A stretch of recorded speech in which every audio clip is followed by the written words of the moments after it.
And going live. Maggie just texted me. She's like, "Wait, are we live tonight?" And I was like, "Yes, we are." I was like, "Hold on." Laura was just making because I wasn't sure if I was going to be home by 7:15, and I wanted to make sure we were set to go. Well, time zones are my weakness, so I was like, just checked my email, and Oh I was like, oh yeah. yeah, right now, that's happening now. Well, So, Laura and we spent all day today thinking today was Sunday instead oh, of it that's being fun. Monday. So we were like, "Oh, hold on." Oops, are you still there? Hang on, I dropped my phone. Hang on, how do Yes. I get back to you? Okay, I'm back. So, Welcome back. So what has you up in Boston? there's Right? National Conference of Teachers of English, NCTE, and so that was Ooh. happening this week. And then the one that follows it is called Allen, and it's like comes on the heels of it, and it's more for the teachers for young adults. And so, hang on, Mm-hmm. I don't remember the initials of it. Hold on, I'm looking for my little name tag to tell me. But it's hang on, I'm sitting down for a second. No, you're So good. I don't I don't know how I keep my it's called Allen. So anyway, there's Allen. And it's the Assembly Okay. on Literature for Adolescents of NCTE. So it's like a follow up. Ooh, Yeah, so it's lots That's of teachers cool. of English who care about young adults and young adult literature meeting and planning and figuring out I love how to that. get stories and books into kids' hands. So Oh, I yeah, love that. That's so good people amazing. to talk to. I always like people who want to talk about books. So For real, for real. Book people are my kind of people. That is exactly. absolutely true. Mhm. Okay, Fizzy girl, I think you are good. There you go. Ta-da! Mermaids. You're welcome. Okay. And then let me just make sure. In full screen mode, new private channels will appear in the corner of your screen. Okay. Why do be a turtle? Why I mermaid? Oh, with Lady others Tartan, and I real. love your little picture there in the corner.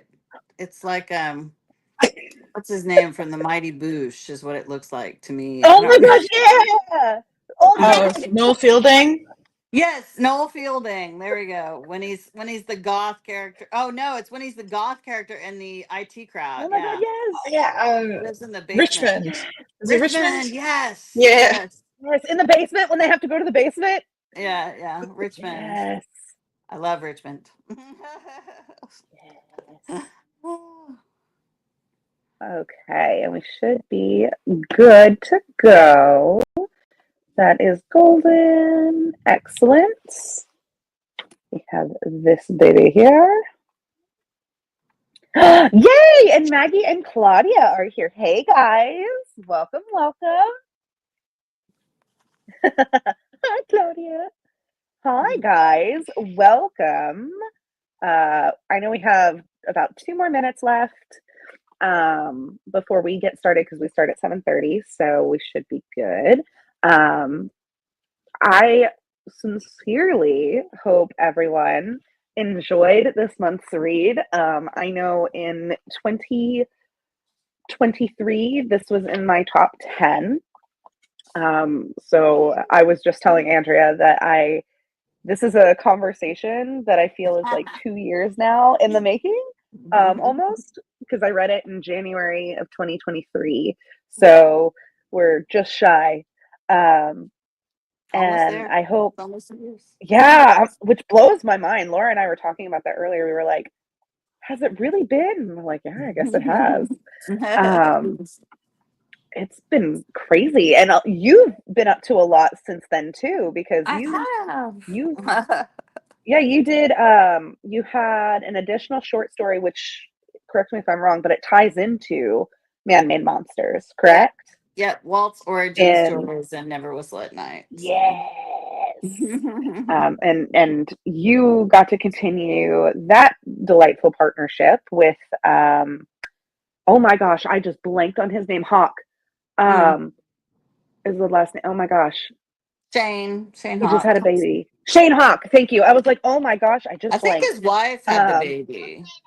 Well, yes, I think she did all the work. that is absolutely true. Anyway. But no, I love that. That was great. But yeah, and then you also had the Art Thieves just recently come out. Yep. The Art Thieves came out What, October last 8th. month? Yep, October 8th. Yep, Yeah, along with Chooch Helps, which is a picture book. So, that's right. what you That's need for the right. little one, the little homie in there I needs know. one. I gotta get her one. I gotta get her one, Yep. don't I? Yeah. So you love your picture book. It's okay, baby. But yes, so you've had a very, very. I mean, do you sleep? Like, I feel like you are I always on do the move. prioritize sleep, but my car and my house are a mess. So, but I That's prioritize fair. That's sleep. fair. I've gotten to where I'm like, I I'm no good to anyone if I don't get enough sleep. So, Facts. The brain does not work the same. It just but doesn't. I can live with a messy house. So I gotta have some sleep. So I can write with a True. messy house if I For leave and real. go to a coffee shop. So, Yeah. oh, Well, it is now 7:31, so we're going to go ahead and get started on the discussion. Hi, guys. Welcome. For those of you who have tuned in before and you know us very well, glad to have you back. For everyone who's new, for everyone who's new, okay, well, hold on. For everyone who is new, welcome. We are the Double Feature Creature Crypt. I am the head ghoul around here. My name is Kayleigh. Many of you know me as Kayleigh Creates on Instagram.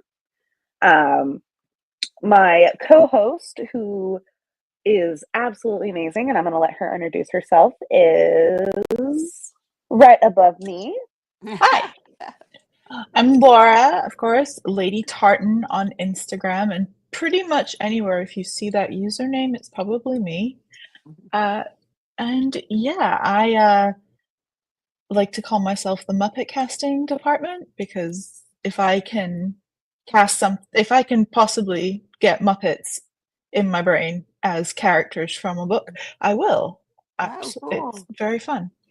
But yes, and I am delighted to be here for this discussion. Absolutely. I'm excited. And then for those of you who have read, if you're here, I hope that you have read this month's novel. Short story collection. We are super excited to have in conversation with us the fabulous and wonderful Andrea L. Rogers, the author of Man Made Monsters. And I'm going to let her introduce herself a little bit. So take it away, Andrea. Tell us a little bit about who you are and why, a little bit of how you ended up in your author journey to here. All right. OCO Nagata, Andrea L. Rogers, Dawadoa, G. Chalagi. My name's Andre. Hello, everyone. My name's Andrea Rogers, and I'm Cherokee. I'm a citizen of Cherokee Nation. The reservation's in Oklahoma, in Tahlequah, Oklahoma. I grew up in Tulsa, Oklahoma, which is about a little over an hour away from Tahlequah. And then we moved to Texas for a while. And then I got an MFA in creative writing fiction at the Institute for American Indian Arts in Santa Fe, where I wrote most of Man Made Monsters. I had some really great mentors. Tommy Orange was one of them. He was absolutely amazing and just the best cheerleader ever, super supportive. And then I went to the University of Arkansas to work on a PhD a year later. And it was the first year, it was during lockdown. So we had lockdown in March. I was teaching art at a public school in Fort Worth, and I was teaching it all online from like March on. And then the next year I was at the University of Arkansas working on an English PhD, and it was all online. And so I had time to finish editing Man-Made Monsters, and to write a couple of other stories to round it out. So um, yeah, so that's what I did. And so it's 18 short stories. It starts in 1839. It follows a community. Most of the main character, most, but not all of the main characters are related to the first character in the story named Alma. And the first story is a vampire story, so heavily influenced by Bram Stoker. And so she has a younger sister who is the main character of the second story, which is heavily influenced by Frankenstein and Mary Shelley's work. And so it proceeds. And so Alma checks in on her little sister's family every now and then to make sure they're surviving and see how everyone's doing. And because they're her sister's family, so they're her responsibility.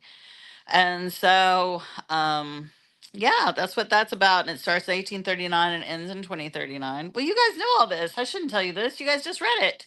All right. Well, let's see what else. My author journey. So I got my MFA. Always wanted to be a writer from second grade on, and so I just didn't think it would take this long. And so that I was always writing. I just wasn't getting anything published, and so people weren't very interested for a very long time in the kind of stories that I write. And pretty much what I write is exactly what I've been writing for 20 years. And so it's just publishers didn't think it would sell, and they weren't very interested. And then the tides kind of turned, and I would say like people like Tommy Orange and Angeline Bully and Stephen Graham Jones maybe made people realize that there was some material here that people actually were interested in reading. And so Yeah. so here we are. So Yeah. Well, and I know one of the first conversations I had with you when I had finished reading Man-Made Monsters, I had reached out and I was like, I was so surprised that this was published as a young adult novel. And I had messaged you and I was like, what? What? How? Why? And I will never forget your response to my question. And it was because somebody out there has to write really badass stories for these kids too. And I was like, that's it. That's valid. you're correct. Why would I think anything else? So absolutely Thank you. fantastic collection. And that is not just from me. A bunch of people in the crypt have been reading it this month as well. And our little discussion they've been popping up has been really good. And I know tonight we're probably going to dig more into some more thematic and imagery questions because we all absolutely. Oh, I'm gonna have to reread Night Moves from Never Whistle at Night. Yes, Claudia. Yes, you will. Um, but which also is fantastic because that was. I mean, what isn't it still on the bestsellers list? I think so. Yeah. So. That's incredible. That's amazing. I cannot rave about like the collection of authors in there enough. And the fact So that many I get to women. use that as the gateway. Yeah. So many Yes. women who had never Yeah. published in horror before. So that was what was so cool. So many moms. There was like lots of moms in that collection. It's really cool.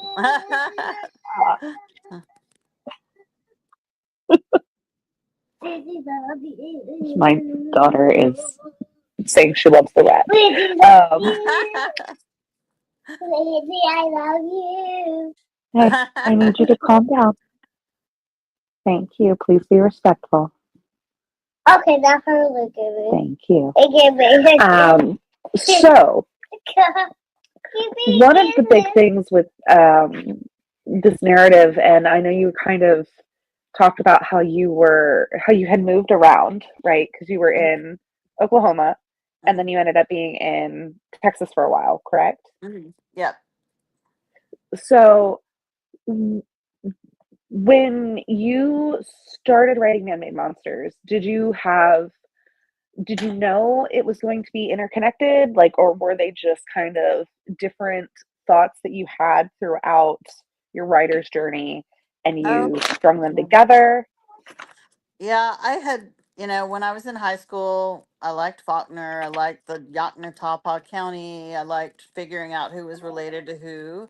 And then I started reading Louise Erdrich, and of course, hers is very much common threads, common families, common genealogies. Everybody's related or part of a community, and I just thought that just really made her work so rich. And so when I started writing these stories like 25 years ago, the I always knew the characters were related somehow. Like, they were cousins or they were aunts and uncles or grandparents. And so I always knew they were, just because that's the way the community was built in my head. And so, but then I had to do the hard part of figuring out like how everyone was related. So I had to make up a genealogy, and I had to like figure out who was a cousin and who was married, who was related by blood versus marriage, and so, what was Yeah, their last name? Because when I first started writing, everybody had the last name Wilson. Because I I was like just writing, right? And it was like I naturally. hadn't figured out that world yet, and then I hadn't done a family tree yet. And then it became obvious not everyone could have the same last name, because Cherokees really frown on marrying your cousins, and so you're not supposed to do that, even though it's still legal in Texas. I think you can still marry your first cousin in Texas, but you're not supposed to do that. It's not a good thing Right. for genetics. And so Yeah. Cherokees really frown, or, traditional Cherokees really frowned on that. So I figured I had to come up with some other names. So I used a lot of family names. And actually, Wilson was my grandfather's name. When he was younger, he only went by Wilson. And then later he added the last name Rogers. So anyway. Okay. Yeah. So then when I was coming up with last names, I was pulling from my family tree, like family names for last names. So. Nice. And that's like a cool little way to pay homage to. Like I love those little personal touches as Hmm. well. Hmm. Um, Yeah. and it kind of made me laugh because Laura above us, I was like, "Hey, guess what? You're in a book." Ah! I had messaged her and I was like, "Hey, there's a fun surprise in here for you. Just wait," because that's her name. Oh, that's so Her funny. names Laura Wilson, so it made me Yeah, giggle. I was that's like, great. "Don't worry, we And got you Laura's here." story takes place 4 days after my birthday. So Oh, wow. I was like, yay. Weird. Everything's I love when connected. like, Nothing's real. It's all a dream. Yep. that's it. It's the Matrix. Red pill, blue pill. Yeah, right. Um, but oh yay! And Taylor had Taylor had stated that was going to be her first question. One of her first questions was, "How did this come to pass?" So I About think one the of family tree that you wrote, were Mhm. there any, yes, like, in the course of making the connections, were there any stories that you didn't get to tell or you thought of later to do with different characters on the tree or just in general? Oh, well, I mean, so and Whistle at Night, Shame on the or Night Moves, is Walt's origin story. And Mhm. he shows up in Shame on the Moon. And so I got to tell his origin story. And of course he was, seeing Janie, who's Jimmy's sister. And one thing about doing the family tree is I knew I was going to do 200 years of a Cherokee vampire, but when I started putting the stories together and figuring out when, knowing history and knowing dates of when certain things happened in Cherokee history, I realized I was missing a couple of generations. And I was super heavy in 1968 because I had researched the heck out of 1968 for another book years and years ago. And so it was like a really easy place for me to build. And so one, I realized I was missing a story. Let's see, it was, gosh, what is it called? It's My Little People story. So I needed a story that took place between 1856 and 1918, and so the 1880s, I think. And I knew that tuberculosis was really bad. And so yeah, I needed a post Civil War story. And so um so putting that family tree together showed me where I was missing generations, because I was trying to focus on members of the family who were between the ages of 12 and 18. And so occasionally I would see where I had a gap, right? And I needed somebody to have a grandfather or a father or a mother or a son or whatever. And so putting the family tree together helped me figure that out, where I was missing bridges between stories. um and so yeah, it did help me, because I was like, oh, I need a story here about one of Susanna's kids, and or I need a story here about one of someone's descendants, right? And so, like, what happens to them, or where are they, how did they end up here? And so and I have other, I really didn't get to write I have a tuberculosis story in my head, but I didn't get to write it for this. So I haven't figured out, I know what I'm going to do with it. I'm just not sure. I don't know when I'm going to write it, but I was like, cause it was really important to me to have a tuberculosis story, but I actually need to do a much deeper dive into TB, before I can finish it. So a lot of it was sort of based on like my own family history and knowing what the issues were for my family at different times in different centuries and decades. Okay. Um, sorry. That's While you were okay. talking, I was like flipping through the stories, because you had mentioned something, and I was like, I forgot that I had highlighted, because the first time I physically read this, Mhm. and then the second time for this, I had got to listen to the beautiful audio Mhm. production Yeah. Yeah, they that did a you good job. did. They did a great, yeah, it was very good. And so I was flipping through and just looking at the things that I had highlighted in the family trees and whatnot while we were Mhm. chatting. And I know that if you don't have the physical copy, if you don't have a physical copy of this book, I am so sorry for you. You should run out and purchase one immediately, It's in because paperback now. It's it slightly is. cheaper. Yep, came out in It paperback the same is. day Art Thieves and Chooch Helped came out October 8th. So Well, and I am probably like the biggest advocate of the hardcover copy, Mhm. because there are so many little nuggets that I Mhm. think, like, just little attention to details that got put in here, Mhm. um, that I think just pay off so much for the reader. Mhm. Um, and not only do you have the absolute beautiful illustrations in here, you have a Cherokee glossary, which is Mhm. fantastic as well. But then under the cover, there is a absolutely beautiful It's just um, beautiful. little nugget Isn't of that cool? from I come from the water. And I just love that your book itself is a little homing beacon. And I think that is just the most magical thing, um, Thank you. Thank under the sun. you. Yeah, Under the sun. they did. They did just Uh, a great job packaging this book. It's the And illustrator's amazing. The art director, the editor, they were all amazing. just on top Absolutely of gorgeous. everything else, the actual book itself is lovely. Like, the pages feel nice, they're a good weight, like, it just Hmm.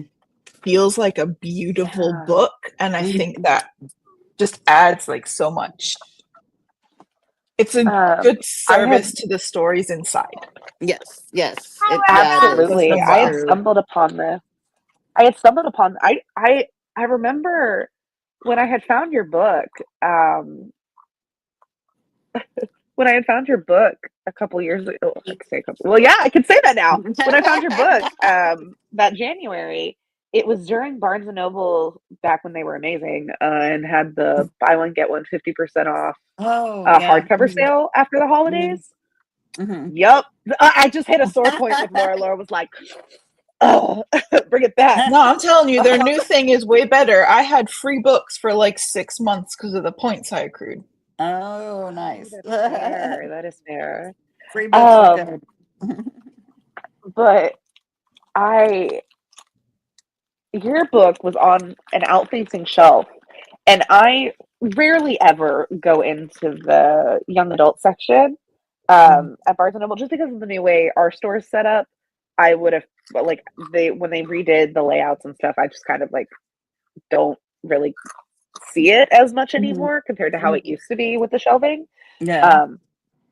And so it was just sitting there beautifully on an end cap, and I saw like this gorgeous cover in like horror YA, and I was like, what is that? I have no clue what it is.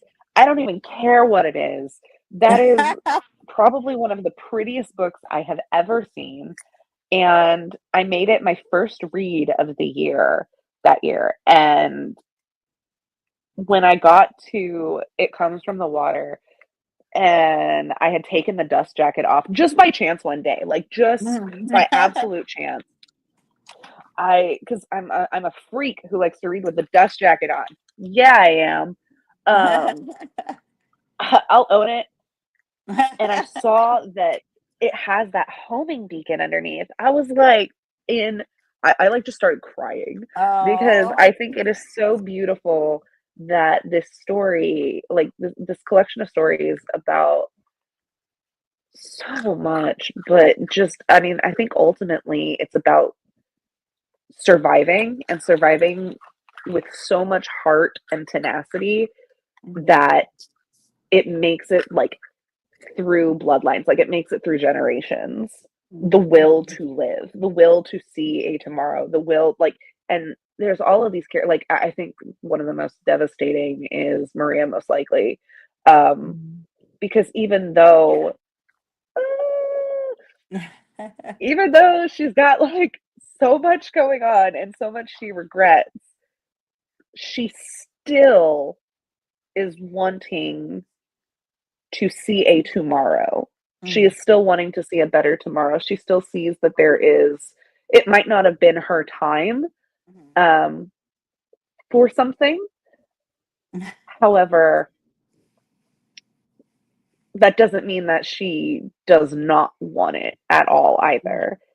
And so I think that beautiful agency and having Amma kind of as this like watchful character over the entire book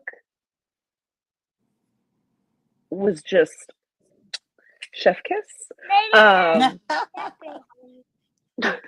Thank you. My daughter says, that's great. Oh, thank you. But I remember when I took the dust jacket off and I saw the homing beacon, like I just kind of like broke down in tears. And I think it also hit because the book, like that part of the book is in Houston. And I was like, this was kismet. This book was meant to be, obviously. And it's just, God, there's so many things in here. So I'm going to actually go over to the comments. And I know Taylor was all about this book when we had read it, and she was like posting in our Thank Discord. You, Taylor. What a... I was like, yeah, Taylor. You have so many recurring images throughout here. Like you have a lot of thematic ties throughout each story. But I know for those of us who aren't as well versed in Cherokee culture or Cherokee stories, you have a lot of recurring imagery in these stories, and some of which are the rabbit and the snake. I think are two that show up some of the most. Yeah. Let me Taylor, I love that collection so much. Claudia, I love that Amma was woven throughout the stories. I knew this would be good when I read the first story. Some of these stories hurt, but they were so good. Thank you. Yeah. And it's like that bit you have at the beginning about the room and how your ancestors can see what you're doing as well. And I was just like, oh, Alma's like the physical manifestation of that. Like she's literally seeing what her ancestors do. Yeah. God, I think the scene that will forever be burned into my head is the drive-in. When she finally like comes back and she's like, no, wait. And I was like, I have it just like that and oh my God, what story is this? I wrote a Alma's note boy and was like, so great. I was like, yes, Jennifer's body, kill boys. Yes. And I come from the water. You wrote this freaking amazing line, and I was like, it says Emily Dickinson said, "Hope is the thing with feathers. More like hope is the thing with stones. Life is a lottery, not the kind you want to win." I was like, okay, Shirley, let's go, let's go. Squeeze them all in there. Just get them all in there. Oh, so good. Thank you. And then Claudia says, the last line got me. The rest of my life is on me. Like, okay, twist the knife. Yes. So I want to bring it back because I wanted to take a second for the chat to be able to drop some of their comments. But two of the imagery that comes up a lot is the rabbit and the snake. And for those of us who aren't as well versed in indigenous imagery, lore, and culture, can you talk to us a little bit about why those two images were so prevalent throughout the novel? Yeah, so I'm Cherokee, and our trickster is Rabbit. And I heard recently that somebody wrote a book, and they weren't a real Cherokee, and they said that we kill rabbits because they're, and we don't. We don't have we don't go kill rabbits because they're tricksters. I mean, we might kill them to eat them, but if we're hungry, but not just, oh, we see a rabbit, we kill it. That's not okay. But they're tricksters, and so they're also sort of symbols. They show up, like it's kind of like pay attention to what's going on. They're a sign, and they're, he's called G-Stu. And so a lot of our stories, our histories, our stories, they start out like, a long time ago when the animals talked and danced like you and I. And so G-Stu is often the trickster character in those, and he doesn't always survive, but or he doesn't survive intact or whatever. And he's always trying to outsmart everyone. And so it is possible that the tortoise and the hare is actually related to a Cherokee story from a long time ago. I haven't done I mean, it's kind of a mix of cultures, I think, in the South. But Rabbit was definitely, one of our braggart trickster characters. And the snake, there's a whole lot of stuff about snakes. And we actually have, Uktena, who I mentioned. And Uktena is, a Cherokee spiritual being who also, is in the oldest stories we have that we've passed down. And so there are stories about Uktena being a sign. And so he's kind of a snake, with antlers, maybe with feathers, definitely with a jewel in the middle of his head. To see him is to, die, basically. I mean, he's super magical and powerful. And sometimes he was actually created in order to help man. And so like anything, if something's power Prometheus, isn't fire, directed. and oh yeah. Yeah. Yeah. And so, like, anything with power, if the power is not directed in a positive way, can become a bad thing, right? And so the snake is sort of related to Uktena, but then there are also stories about, um, snakes and and like the story where the snakes, let's see, I think it's home, is it Homecoming, where the snakes fall down the chimney, and also the Yes. boys find the snake in the tree. Those are actually stories my dad told me happened to him. And so, but of course, snakes are good metaphors. um but then also, rattlesnakes, I was at this really great, I mean, this was just like a year ago, and I was at a little talk with the zoo, and the guy from the zoo was, and it was in Tahlequah, and these little kids were sitting there, and he asked, why does a snake, why, they were talking about rattlesnakes and, being venomous, and he said, well, why does why does it bite, or why does it, shake its rattle? And this one, like, 3-year-old said, because it's afraid. And I was like, oh, you little genius child, that is so amazing that that you understand that that's, fear, Mm. right? Fear is what causes that behavior, or to be bitten, or for something to be violent. But then, and we also have a story about, like, snakes, and, well, you just have to, like, what is that story? It's there's a story about, it's basically like, I think that everything is surrounded by this snake that just grows and grows and grows. And when you start to Oh. lose your cultural teachings and learnings, that basically, You're like you're doomed kind to of repeat yourself. trapped. Yeah, the city is Yeah. surrounded by a snake, and you're just trapped. So I don't know how That's that very story's. Ouroboros-y. Yeah, yeah. So Okay. anyway, yeah. So Okay. Oh, and Taylor, she says, I did a little dive after I finished the book about the rabbit in Cherokee culture. I noted that mhm, they are also linked to being able to adapt quickly. I thought that was mhm, very fitting for these tales about generations mhm, of an indigenous family. yeah.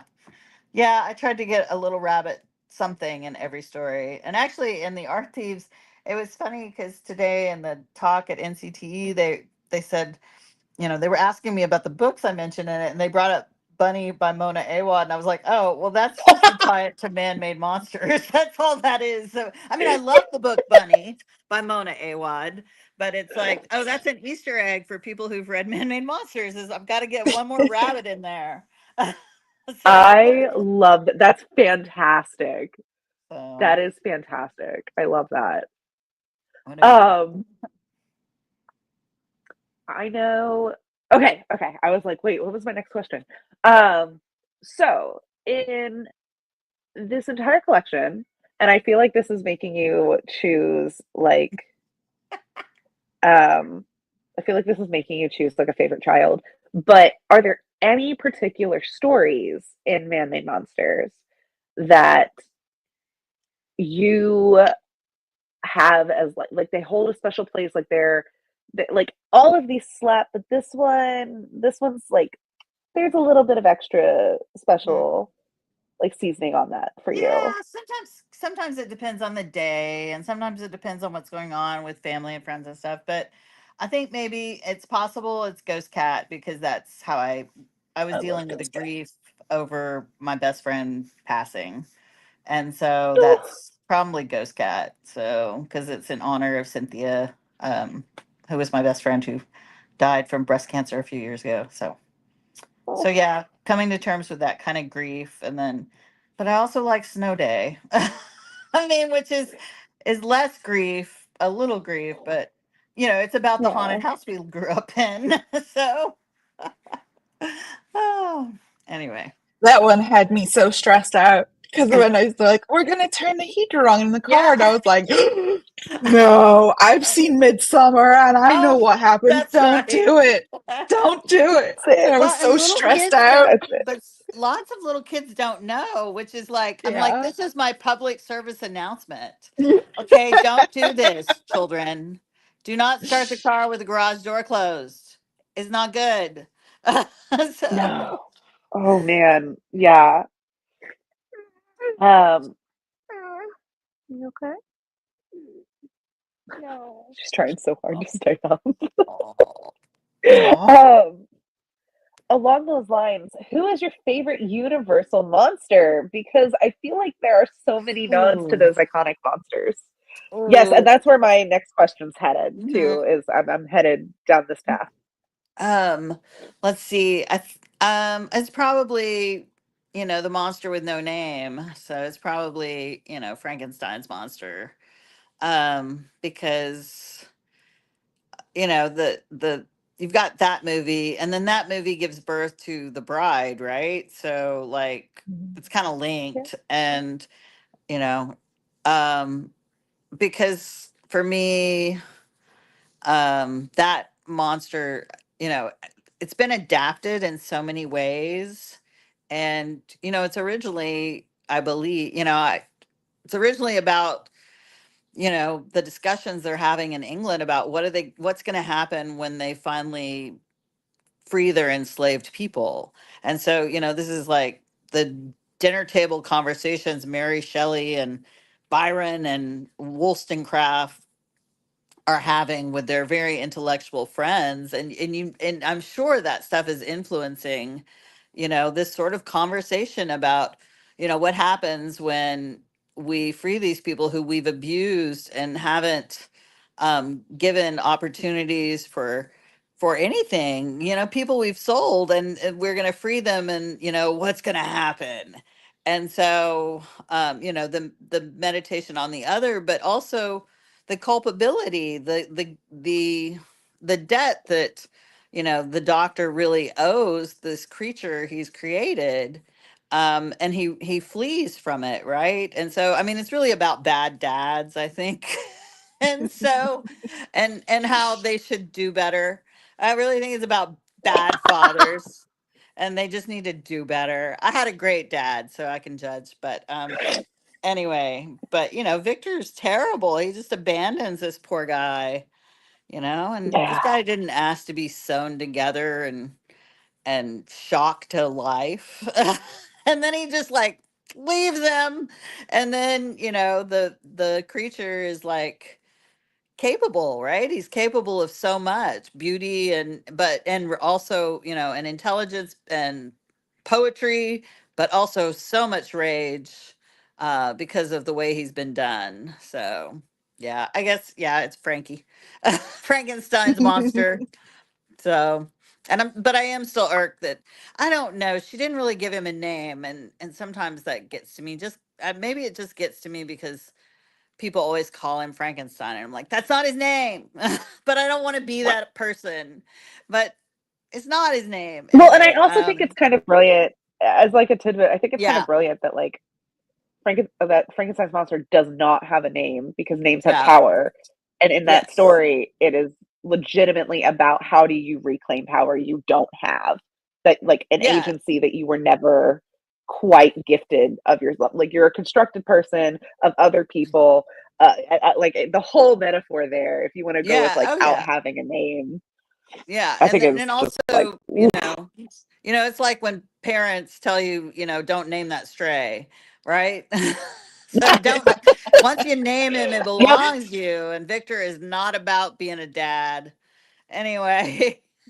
And so, I uh, I would love. I gotta go back and reread Frankenstein with this new like parental lens because I have always seen it as like I've always read it through like a queer literary lens and stuff like that, yeah, and now I'm yeah. like, wait a second, hold on, this is excellent. I need to go back. We must do a reread. So, well, and I'll be honest. I mean, so the poor I call him Adam because he does at one point call him my somewhat Adam. And so I do Oh occasionally yes. just name him Adam myself. So, and in fact, actually, that's the Oh. name of the main character, or that's the name of the boy in the Art Thieves. Is so I guess I've attached myself to that for him. So I'm so I'm like excited. close enough. So it makes sense. Anyway, first man. Anyway. And then, so not only do you have such great stories like Frankenstein, and you pay tribute to like The Lottery from Shirley Jackson, but you also pay a lot of homage to some great horror films. Oh yeah.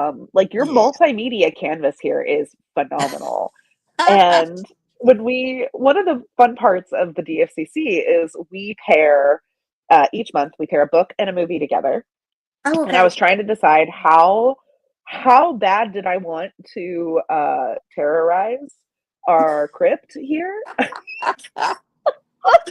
because you mentioned specifically three Mhm, by like name and stories mhm, because you had Clockwork Orange, you mhm. had, and everybody who's finding out now what our options for movies were is about to like scream at me. um you had Clockwork Orange and Dear Woman. You had The Princess Bride, which that story makes me cry to this day. It's Mhm. just a wholesome, sweet, like your story on that. Just there's a whole reason I made a post about it because it's so sweet. Um, and The Shining, Oh. because that's what they're watching at the drive-in. Yeah. So You those don't were have those were anyone our under three. And 12 in the group, right? no, No. no. And if they are, their parents are here to explain it to them. Oh, okay. Uh, Okay. Okay. Oh, yeah. it's I don't know. fine. My kid It's didn't talk fine. to No, me for nobody. like a week after that movie. So, yeah. So that One might of actually our come from one some of our personal experience there. So, one of our crypt co-hosts, she because we have a third spot that usually rotates, mhm. and she had she was like, this is my no fly movie, please don't ask me any questions. She was like, I cannot watch it, nope, not watching it, please don't. Yeah. I was like, Yeah. all right. I Yeah. think your no My, fly movie is Rosemary's Baby, right, Laura? Yeah, but that's not because it's scary. That's out of spite. yeah, that's because Roman Yeah, Polanski's yeah, a POS. Yeah, that's fair. yeah. That Yeah. too. But no, I Uh, got caught trying to record it on the Oh. VHS when I was maybe like 12. My uncle told my mom because she said I couldn't watch it, which was ironic because she never really monitored anything I watched. But she was just like hard no on that. So me was like, Oh. haha, I'll record it. And my uncle ratted me out. And now I Oh. refuse to watch it out of spite. Yeah, yeah. The book is better. So I hear. Although you can read the book with a like, you can also read the book like as satire about housing in New York Boy. City, and it becomes kind of I love funny. you, baby boy. So, yeah, no, my 12-year-old actually, I was like, let's do scary movie night, and so we did The Shining, and she sat there just didn't move, didn't talk the whole movie, and it was over. And she stood up and she looked at us and she said, I never want to see that man in a film again. I can't believe Oh you no. had me watch that. And she walked out of the room, and then it was like, that was it for scary movie night ever. And so I felt anyway. So obviously it ended up in Man Made Monsters. So then That is she called me. fantastic. She called me like a year ago, last summer. She called me. She said, have you read that book by Ross Gay? And I can't remember what the book is called, but and like, she's like, have you read the essay where he says, don't show your kids The Shining? And I was like, just send me your therapy bill, okay? Like, send me. I'm It's always like you sorry. could go to college or therapy. Let's find out. Let's find out. Let's go. That is beautiful. Yeah. So okay, well, so I guess Clockwork Orange was a hard pass for her. Uh, Oh yeah, no, I actually did rewatch that when I was writing Dear Women, and I forgot how rapey it is. It's like just kind of It's yucky, so I bad. think. Yeah, it's just It's kind of so bad. yucky and gross, and I was just like, yeah, no. So, I love that you use that too, like in Dear Women. I feel like you use that story as like a litmus test. Like it's like, no. It doesn't matter how cool somebody thinks they are. It doesn't matter if you have this like secret language that only one other person gets. You very much it's like the meme that's been floating around lately where it's from 500 Days of Summer and it's Joseph uh-huh. Gordon-Levitt and Zoe Deschanel and it's like I love this band, and they're talking about two separate bands Oh. or like two Yeah. separate albums. It feels like that. It's like Mhm. that. And I'm like, oh Mhm. God, yes, yes, yes. So, so I love, okay, so we know how um, The Shining like got pulled in here, but was there any other like specific ties to where um, you like I'm trying to figure out how to phrase this. Um, in a fantastic multimedia layered horror short story collection, Mhm. you definitely cover a broad spectrum Mhm. of ranges.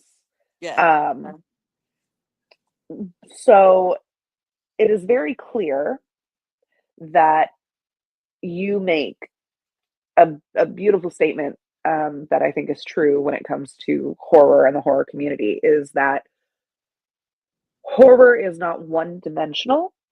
It Mhm. is something that is personal to everyone. Mhm. And with that being stated, my question to you is what does horror mean for you? Oh, well, for me, and this was part of the inspiration of this collection. Being a Native woman, reading the journals of Christopher Columbus, and how he's talking about how these natives are so kind and would give you anything, and how they'll be really easy to subdue, and how the men particularly like the 9-year-old girls, is horror. Like for me, that's horror. And Yeah, so, give me a vampire over Christopher Columbus and his scumbags any day, right? Because yeah. I mean, because to me that's It's an evil. evil you can That's justify a evil. need for. Yeah. Yeah, yeah, Yeah. that's yeah, Vampires you can justify their reasoning. You can't yeah. They're justify just like hungry. It's like a tiger. yeah.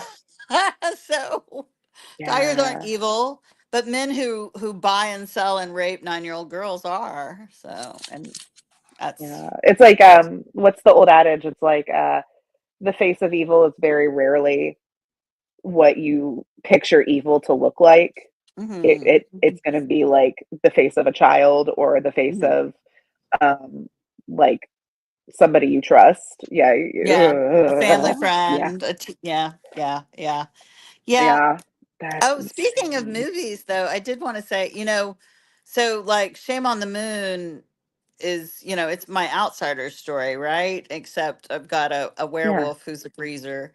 But the at Zombies It's Attack the Drive-In, I grew up in Tulsa, and so my experience with the drive-in is the drive-in that's in the movies, The Outsiders. And so even though I put it in Lost City, my drive-in experience and the drive-in I'm describing is the drive-in in Tulsa that The Outsiders took place in.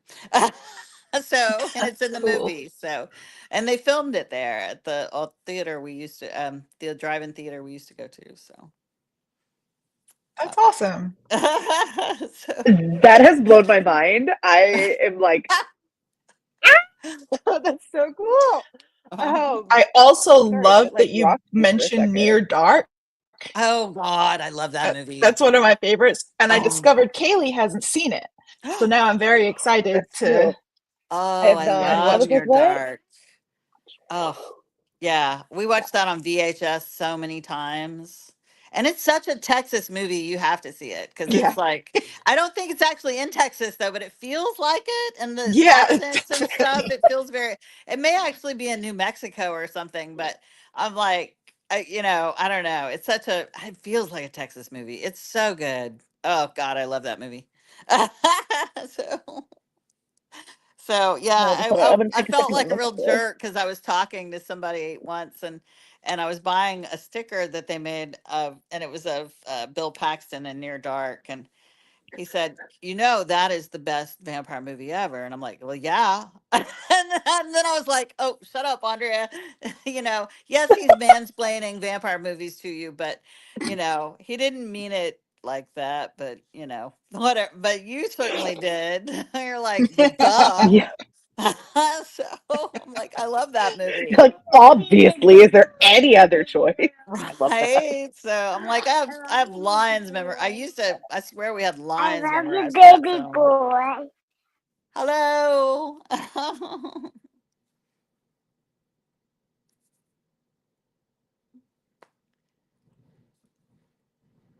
Biz.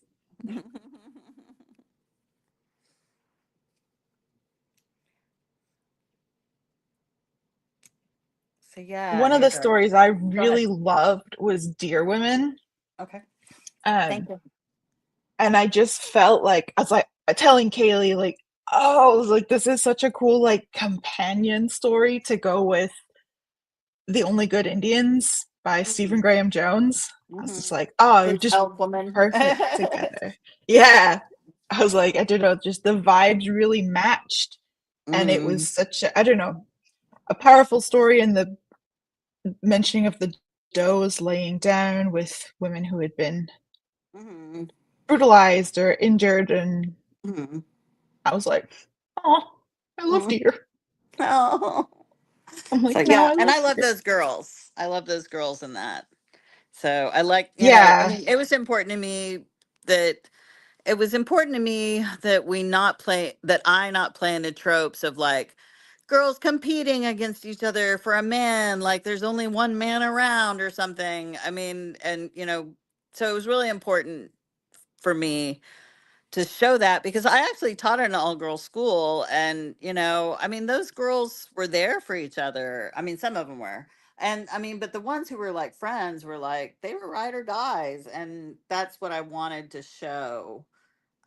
And then also to show, that like being a teenage girl's tough, being a teenager's tough, but being a teenage girl, like, now they all have cell phones, and someone's going to share your nudes, and or someone's going to make a fake nude of you and share it. And life's just freaking hard for teenagers. And and then they're also supposed to do AP classes or homework or testing or have jobs or whatever, and it's just like,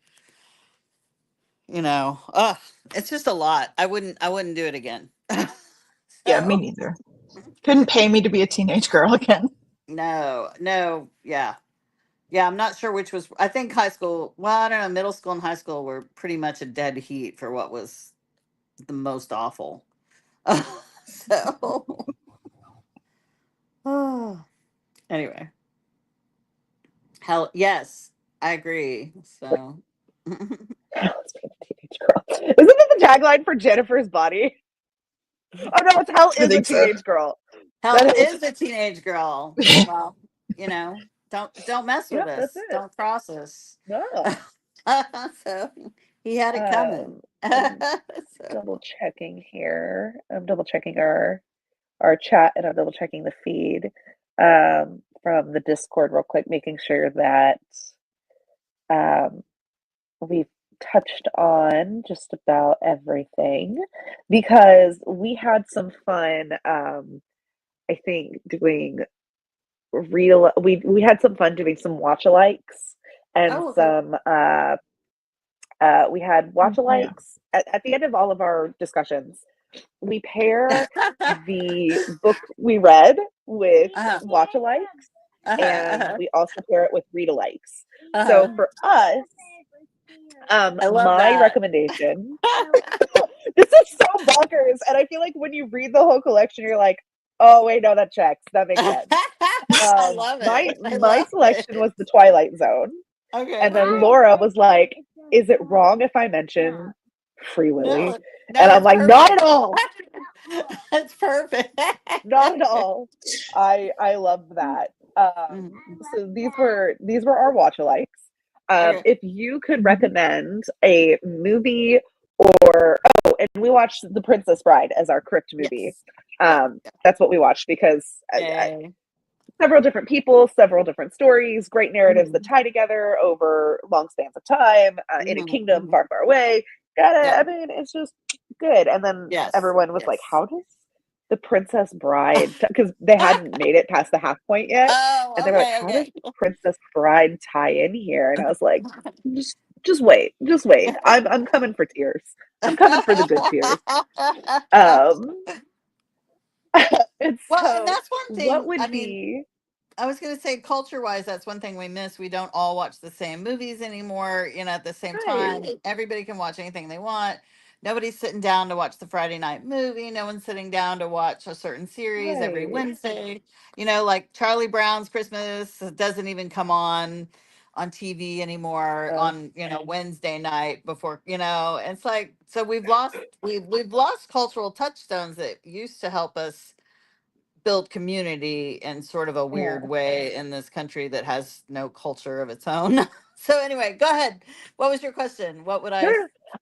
So for you, what would be a movie or Okay. a show that you would pair with man-made monsters? I would pair A Girl Walks Home Alone at Night. Ooh. So, Yeah, that's a Oh good yeah. one. yeah, I love that movie. Damn. I love that movie.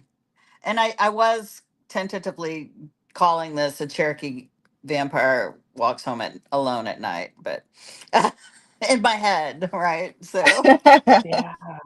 anyway, yeah. Oh, now Damn. I want to rewatch that. Yeah. I'm gonna go That I rewatch one's know. that. I'm like, so ooh, good. follow up So good. crypt movie night. Right. So yeah, I love um, that movie. and then if Laura wants to go to our next slide, we have our read-alikes, Oh, which nice. Laura kind of started to mention earlier. I'll Okay. let Laura talk about hers for a second. Okay. Yeah, I got ahead of myself and kind of talked about it already. But yeah, I thought The Only Good Indians, I mean, probably any of Stephen Graham Jones's books would pair pretty well with various characters and stories, but Mhm. I don't know, I just thought The Only Good Indians was a really good kind of companion read. Yeah. And And then I don't know the Children on the Hill. I don't know that yeah, one. so this one was actually recommended to me by Sadie Hartman, Mother Horror Mhm. on Instagram. Yeah. And it's a kind of Frankenstein story. It's a kind of Oh, okay. Frankenstein like retelling. Uh-huh. Okay. But it's done in a very unique family generational way. Oh, wow. Um I need to read that.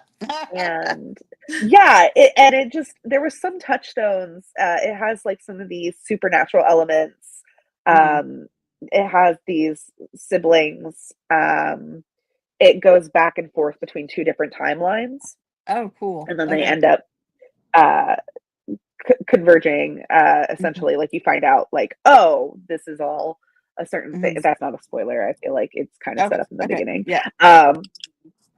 But it just thematically it had a lot of the same vibes, Mhm. Mhm. and with especially with oh my gosh, I can't remember the name of the story, but The the second one. Frankenstein story. And Yes. yes, the second one with the girls and the oh, it's a Oh, different fun Man-Made animal. Monsters. Oh, duh! It's the title story. That's why I don't remember it. Duh. That makes sense. I'm like, why can't I remember? Oh, because it is the book. Because it is It's the the whole thing. book Yeah. right there. Yeah. There we go. Now I feel a little less bad. Almost, baby. That's fair. Almost. We're almost there. But yes, so I paired it with Children on the Hill by Jennifer McMahon because I feel Okay. like it's that that nice little tension there. Mhm. I just Also, thought the of another audiobook is book pretty too. good. That was what I was freaking out about. Was Homegoing by Yeah Jesse. Hmm.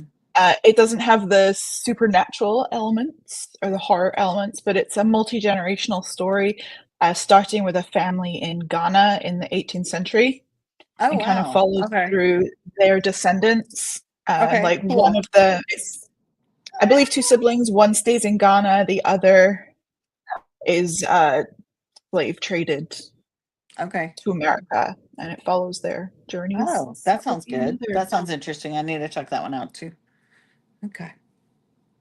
And then what is our, yes, so Oh, did you this want me was to make a a solid, suggestion yes, or Oh no? yes, yes, yes, yes, sorry, thank you. brain. Thank you. All right, Yes, I do. Yes, I I'm gonna be do. super basic, and I'm gonna pick Mongrels by Stephen Graham Jones. So I don't think there's I any haven't problem with read it. that one yet. I think that's the only novel, full-length novel of his I haven't read yet. So all right, yep, I have to get that one up.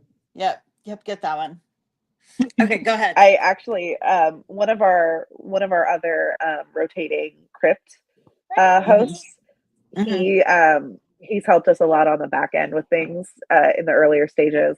When he read Man-Made Monsters, because I was reading about it, he suggested Mongrels too, which I think is really cool because he read them almost at like the same time, and I was like, okay, Oh, all right, that's a pretty cool experience. Oh no, did we freeze? No, I don't think so. Did you freeze? Is Oh, I was like, did Andrea Andrea freeze? What did you say Ouija underwear? Yes, Ouija's on my lap, baby. Please sit. Please sit. Hold on a second.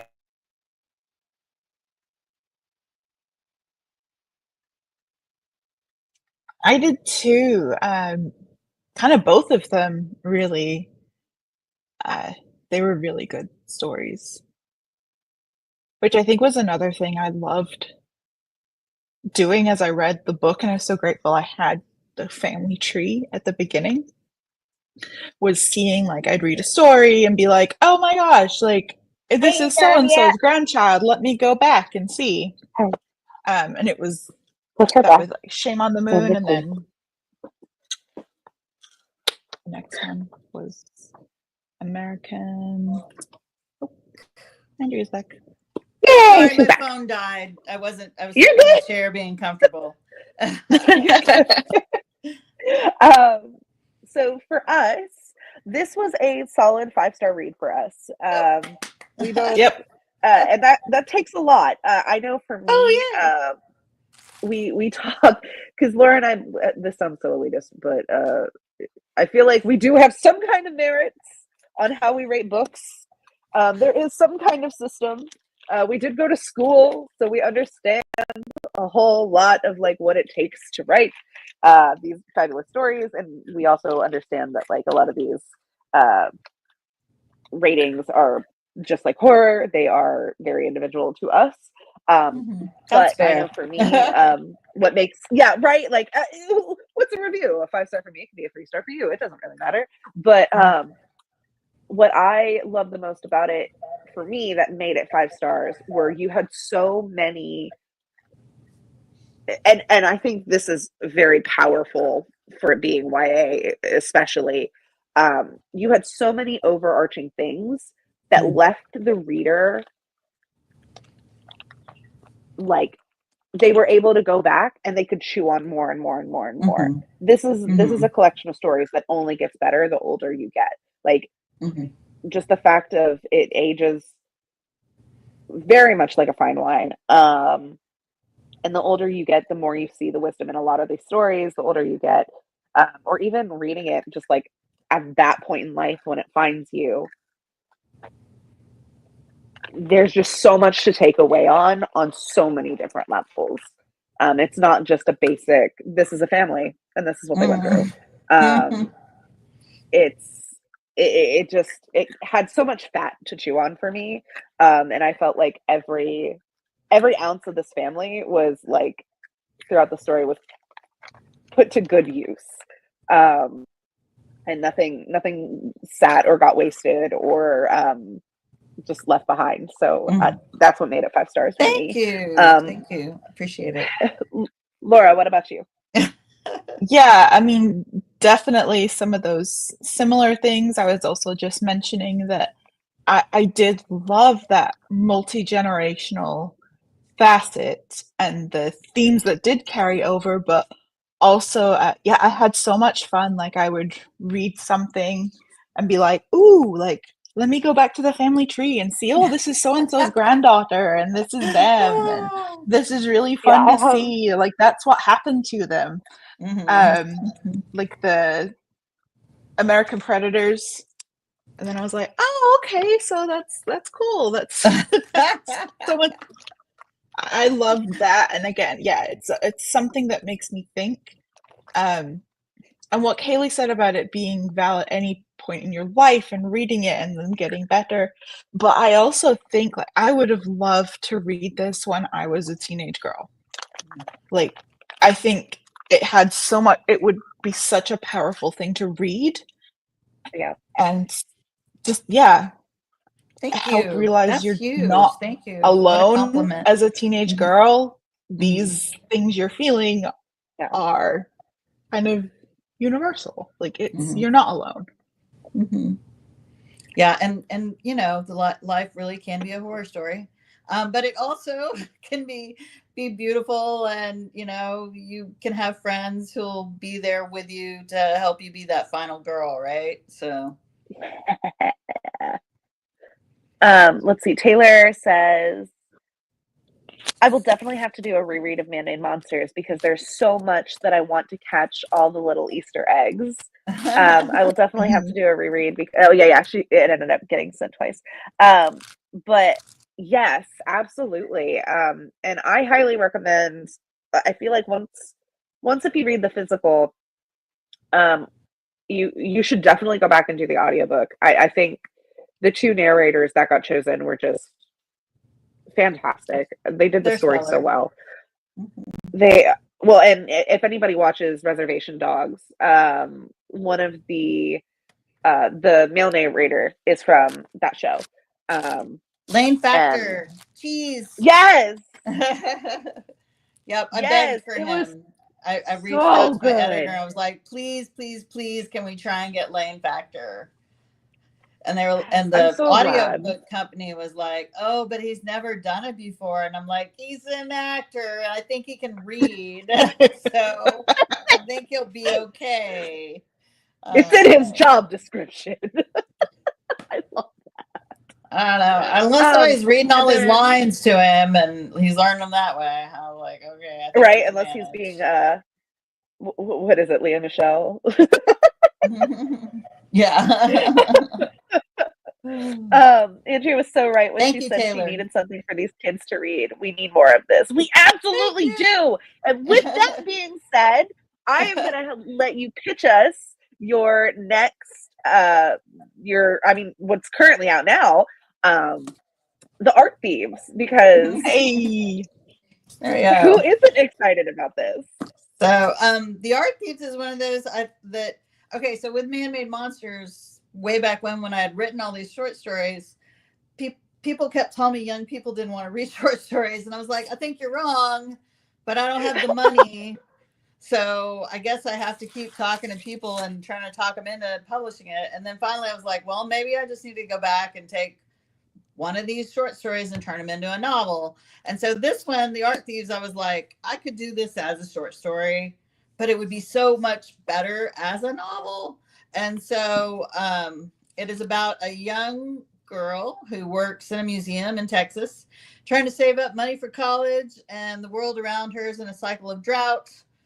They call it the Pyrocene. I think that's what Octavia Butler called it. It's like when the world's on fire, and it's drought and superstorms, and she's working in the museum gift shop, and she meets a young intern, a mysterious boy who shows up, and they start to kind of have some chemistry. And she's got these 2 best friends who are her ride or dies. One is Jess, who, if her parents weren't such religious fanatics, Jess would probably be non-binary.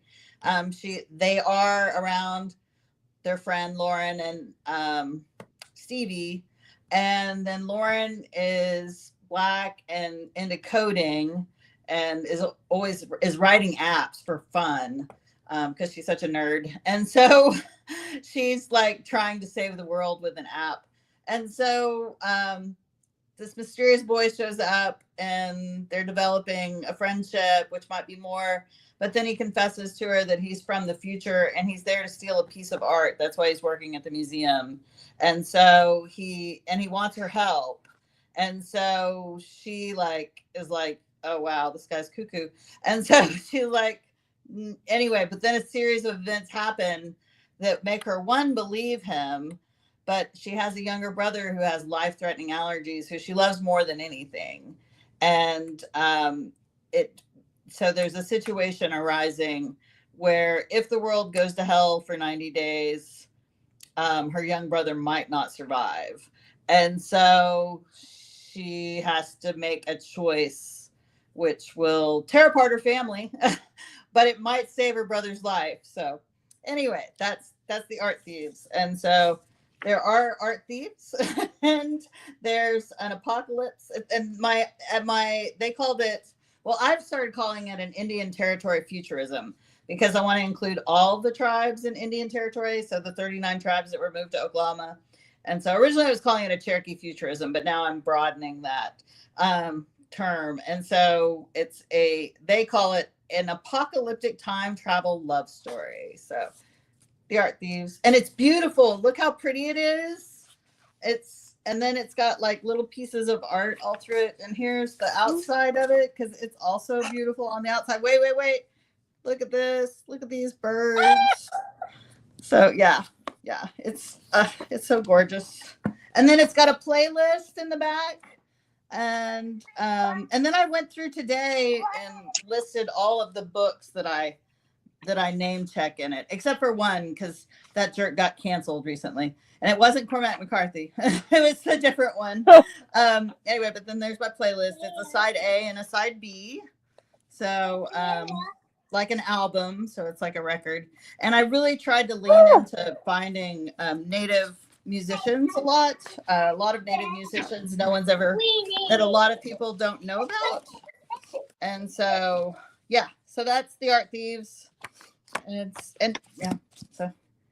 this playlist is on Spotify under Andrea L. Rogers. So the Art Thieves. And then let us know. So tell us. So now that you have these fabulous stories published currently, what is next for you? I'm currently revising a middle grade, and then I might be writing something fun. So I can't talk about it yet. I haven't really finished it, so I need to make sure it's going to finish. But maybe a fun sort of vampire romance. So, but a little less weighty than what I usually do, but fun, but hopefully fun. So we'll see how it goes. So, yeah. So, and this illustrator actually did my picture book, Choose Help, which is adorable. Same illustrator as the Art Thieves. And then I also had a picture book come out in May called When We Gather, which is about Cherokee wild onion dinners and was illustrated by Madeline Goodnight. So it's been a year. So I got to get this PhD done so I can focus on just writing. So. Yeah, all this while doing a PhD, girl.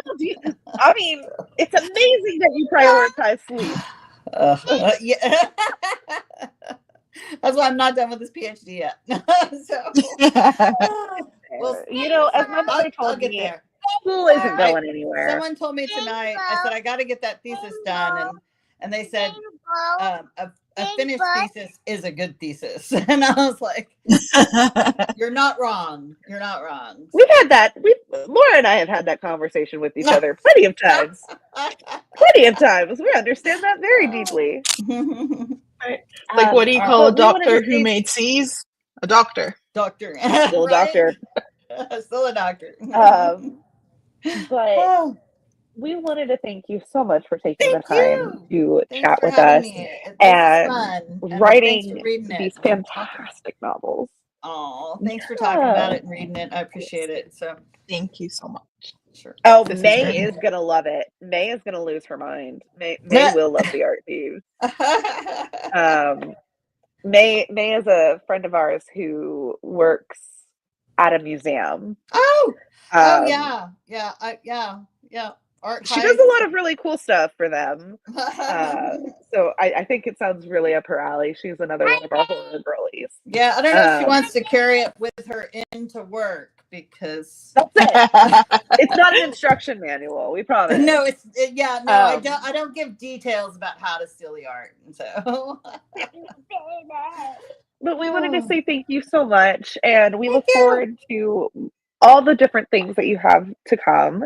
And Aw. if you have read Man-Made Monsters and you want a little bit more, we also, this is my pitch, to keep Never Whistle at Night in that indie bestsellers list. Highly recommend you could get an additional story in Never Whistle at Night. So, all right. Well, thank you. Yes, Thank you. Yes, everyone says thank you. So have a Widow. wonderful evening. You too. Get some rest. I have 2 beds to choose from. I'm in a hotel, so. Oh, lovely. Hey. We love that. We love that double queen set. We love that. Good night. Good night. All right. Thanks, guys. Great. So the rest This was of so the fun. month, enjoy Turkey Day. Yep. Fizzy just screamed Turkey Day. We love it here. Thank you everyone for being patient with me and my toddler husband. Like I said, went out of town last minute and I scheduled a play date today, thinking she would be passed out by now. We see how well that went. She's mad because I'm not approving a request on her tablet because we're almost done here. Next month. Thank you guys for participating in the polls and being great on Discord. We came up with a way for everybody to read Candy Cane Kills in a very manageable way. I even have, Lizzie, I will approve that in a minute. Just to Kayleigh show you wrote a guys. whole schedule. I wrote a schedule for us, guys. We're going to You did. tackle the amazing Candy Cane Kills and Candy Cane Kills again. We're going to tackle these over the course of the month. If you were able to read Man-Made Monsters this month, guess what? Good news for you. This is actually smaller Less than pages. Man-Made Monsters. Less pages. And it's 2 that What's up, count guys? towards your Goodreads or Storygraph goal before the end of the year. That's it. And because you guys are here tonight and we love to spoil you, y'all are going to get 2, yes, count them, 2 discussions in a row with a special author guest. Yay! So this month we had the amazing Andrea that we all just chatted with, who I'm still kind of fangirling over. So please thank you guys. And 2, next month, Brian is coming to the crypt to chat with us. And we already have next month's movie ready to go as well. So that'll be a lot of fun. I'm incredibly excited. We will be posting the schedule. We will be posting the schedule in next month's calendar on the 3rd. Well, we'll post the schedule. We'll post the reading schedule before the calendar, just so that way you guys can have time, if you haven't yet, to make sure you get your books in. If that schedule will work for you or not. You have an extra week. You have an extra week to get that going. If you have physical copies, please tag us in your readings. Tag out Shortwave. Tag Shortwave Books. Tag Brian. We are so excited. Tag your friends. Tell them to read. Tag My Chemical Romance's Instagram page. You'll appreciate that reference when you read. We are very excited. Yeah, I love Brian. I'm super jealous for everybody. I think Brian's gonna be back in Doylestown in Christmas, and I'm very upset and jealous. So if somebody goes, see if you can get a book plate or a book sign for me, and I will do something very special for you. I'd be honored. I'd be so happy about it. But because we can have like a little mini Christmas when I come up and visit in January. For those who don't know yet, I'm very excited. But yeah, I don't know yet. What is this? The holidays. Oh, and I know. I will tell him and give it to you, and I say, yeah, I love you. Rad Taylor. You're so jealous that I'm going up. The yearly pilgrimage. Like, going where? Oh, okay. Leaving me. Right. Were you pinching yourself? You're ridiculous.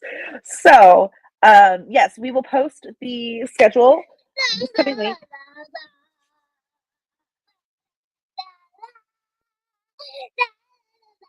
And thank you for joining us.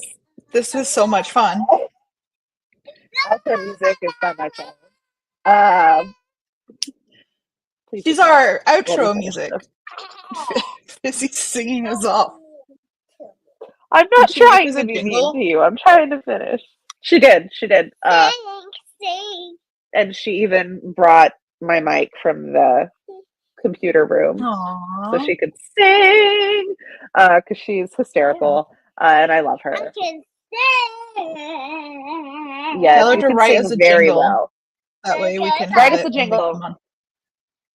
Write us a DFCC jingle. Jingle is I like jingles and the jingles are. Do you object to shaking your butt? Apparently there's a lot of butt shaking in this. And we're going to be singing Jingle Bells, like a variation of Jingle Bells, I believe, is what she's throwing out there.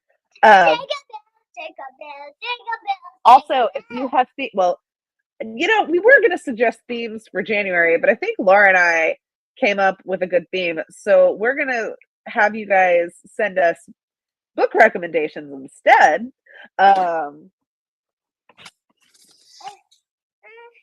Our theme for January is going to be New Year, New Me. So if you have any fun beauty horror or thematic body horror that fits with New Year, New Me, send us those recommendations. Yep. Taylor's like, Excellent. I have perfect breasts. And I'm going to guess that the two of them are Rouge and Youth Juice. Because that was what I thought about to Laura.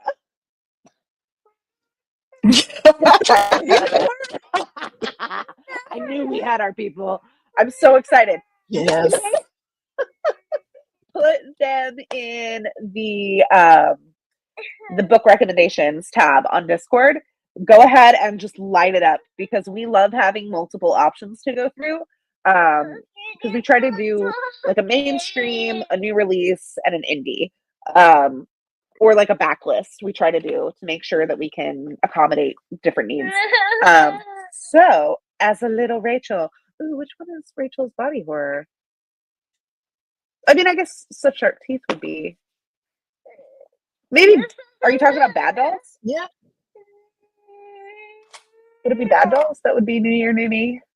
Oh no, New Year, New Me would so be Such Sharp Teeth. Yeah, I was like, why Yeah, Such Sharp I was Teeth? thinking about it. If we did that, we can finally go on our hot dog and rec room date. We could have a hot. Oh my god! And it'd be our. If we do it, we will live stream it. Oh, you know what else would work with it? So Thirsty, New Year, New Me. So Thirsty would work really good too. So We have lots of options, and I Yeah, exciting. cannot wait. And we look forward to seeing you guys next month. Y'all have a fabulous evening. And be sure if you had fun tonight, if you took any pictures or if you enjoyed your reading and you take any spreads or flat lays, or make any cool collages like Taylor does, please tag us. Please tag us, tag the DFCC, tag Andrea. We're just really excited and we love you guys. So without further ado, thank you guys. This is the shortest discussion we've had, under an hour and 30 minutes. Look so at you us. all have a fabulous night. Good. We love you guys so much. Look, we're getting on our shit. We're getting good at this. Woo! We love you all. Bye, everyone. Sweet dreams, guys. Bye. And then Laura, you're the host, so you have